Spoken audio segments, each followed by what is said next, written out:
ज्येष्ठ पत्रकार संजीव उन्हाळे सर आपल्यासोबत जोडले गेलेले आहेत। उन्हाळे सर, स्वागत तुमचं। या सगळ्या घडामोडी म्हणजे आता काल निर्णय झालेला आहे अशी माहिती मिळते। देवेंद्र फडणवीस मुख्यमंत्री तर उपमुख्यमंत्री एकनाथ शिंदे आणि अजित पवार असणार आहेत। या संदर्भातली घोषणा लवकरच होईल अशी सूत्रांची माहिती आहे। खाते वाटपावरून काही अडलेलं आहे। या सगळ्या घडामोडींकडे तुम्ही नेमकं कसं पाहताय? एक तर असं की सत्तेच्या सारीपाटावरची आता रस्सीखेच केंद्राच्या दरबारापर्यंत पोहोचली आणि त्याला बऱ्यापैकी निर्वाळा मिळालेला आहे। आता मुख्यमंत्रीपदी फडणवीस यांची निवड ही निर्विवाद होणार हे आता निश्चित झालेलं आहे। पण याच्यामध्ये आता खरी जी कसोटी आहे ती एकनाथ शिंदे काळजीवाहू मुख्यमंत्री यांची आहे। ती याच्यासाठी आहे की त्यांनी खरं म्हणजे अडवून बसले नाही, पण ताणून त्यांनी धरलेला आहे चांगल्यापैकी। 12 खाती त्यांनी सरळ सरळ मागितलेली आहेत। एक गोष्ट अशी आहे की त्यांना केंद्रामधलं केंद्रीय पद हे परवडण्यासारखं नाही, कारण लोकनेता म्हणून त्यांची प्रतिमा ठेवण्यासाठी किंवा ती उन्नत करण्यासाठी त्यांना उपमुख्यमंत्री पद हे जरी वैधानिक नसलं तरी सध्या ते घेणं भाग आहे। आणि येणाऱ्या काळामध्ये ठाकरेचा गट जो आहे तो आंदोलनात्मक पावित्र्यामध्ये उतरला तर त्याला उत्तर देण्यासाठी आणि आपलं अस्तित्व कायम ठेवण्यासाठी शिंदेना राज्यात राहणं हे आवश्यक आहे। याशिवाय महानगरपालिकेच्या मुंबईच्या विशेषतः ज्या निवडणुका होणार आहेत या निवडणुकांमध्ये देखील ते आपलं अस्तित्व परत दाखवतील। आणि जे कसब त्यांनी दाखवलं मी देणारा आहे आणि तुम्ही घेणारे आहात सगळे, तर ते देणारे ही प्रतिमा ते पुन्हा कशा पद्धतीने ठेवतात हे याच्यातून ठरणार आहे त्यांच्यातून। आता याच्यामध्ये खरं सांगायचं झालं तर प्रत्येकच पक्ष म्हणतो की आमच्या नेत्यांनी मनाचा मोठेपणा दाखवला। तो मनाचा मोठेपणा शिंदेनी दाखवला, अडून बसले नाहीत। मनाचा मोठेपणा खरं तर अजितदादांनी दाखवला, त्यांनी काहीच वेळ केला नाही। ताबडतोबीने सांगितलं की आमचं जे ठरलेलं पद आहे ते आता 6व्या-7व्या वेळेस मिळते, उपमुख्यमंत्री पद आणि अर्थ खाते त्यांना मिळणार आहे। परंतु याच्यामध्ये सगळ्यात महत्वाचा जो मनाचा मोठेपणा आहे हा फडणवीसांचा आहे।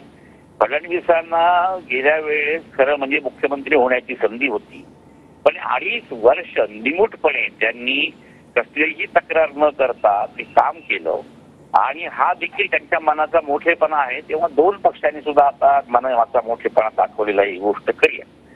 यामध्ये एक गोष्ट लक्षात आली ती अशी की फडणवीस आणि अजितदादा यांच्यामधली सलगी ही बऱ्यापैकी चांगली आहे। म्हणजे दिल्लीलाही चर्चा झाली, वारंवार चर्चा होते, त्यांची मैत्री देखील चांगली आहे।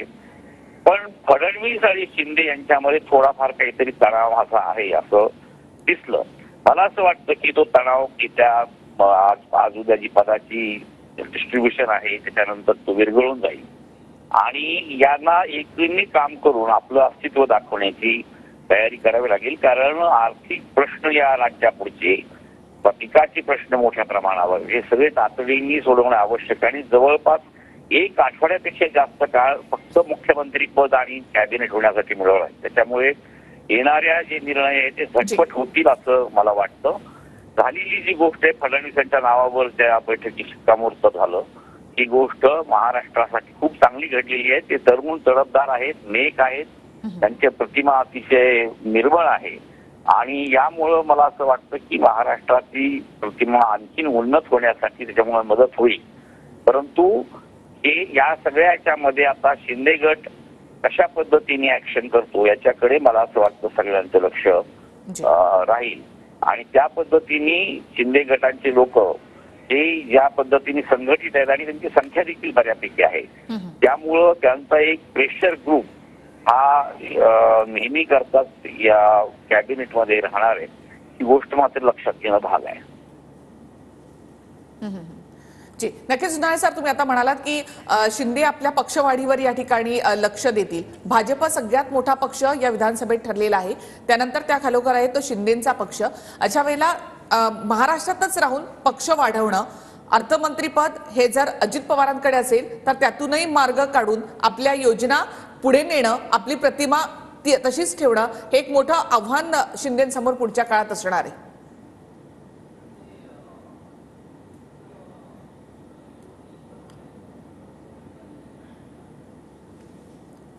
जी सर, माझा आवाज येतोय? येतोय जी जी सर, आपला पक्ष वाढवणं यासाठी शिंदेंसमोर मोठी आव्हानं असणार आहेत, कारण भाजप सगळ्यात मोठा पक्ष यामध्ये ठरलेला आहे. अर्थमंत्रीपद अजित पवारांकडे असणार, त्यामुळे ज्या काही योजना सुरू केल्यात, म्हणजे लाडका भाऊ म्हणून ते म्हणतात की महाराष्ट्रामध्ये आता पोहोचलेलो आहे, तर अशा योजना आपल्या नावावर पुढे सुरू ठेवणं, पक्ष वाढवणं हे खूप मोठं आव्हान शिंदेंच्या समोर पुढच्या काळामध्ये असेल.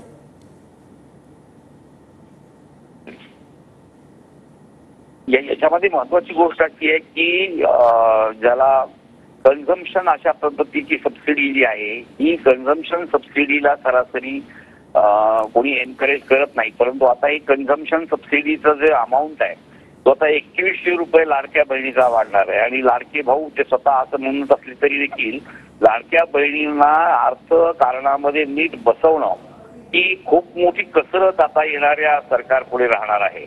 आणि जेव्हा निवडणुकीच्या तोंडावर लाडकी बहीण योजना जाहीर केली त्यावेळेस त्याच्यामध्ये कसल्याही प्रकारचं फक्त बहीण आहे ना एवढंच पाहिलं गेलं. येणाऱ्या काळामध्ये ही संख्या बऱ्यापैकी जर कमी केली किंवा कर्टेल केली गेली तरच हे अर्थव्यवस्थेला परवडण्यासारखं आहे. त्यामुळे अशी बरीचशी मोठी आव्हानं मला असं वाटतं की या सरकार पुढे आहे. लाडकी बहीण निवडणुकीपुरतं ठीक झालं, पण आता 5 वर्ष लाडक्या बहिणींना वाहून न्यायचं हे अर्थव्यवस्थेला कसं काय परवडणार आहे, हे मला असं वाटतं जास्त मोठं आव्हान आहे या सरकारपुढे.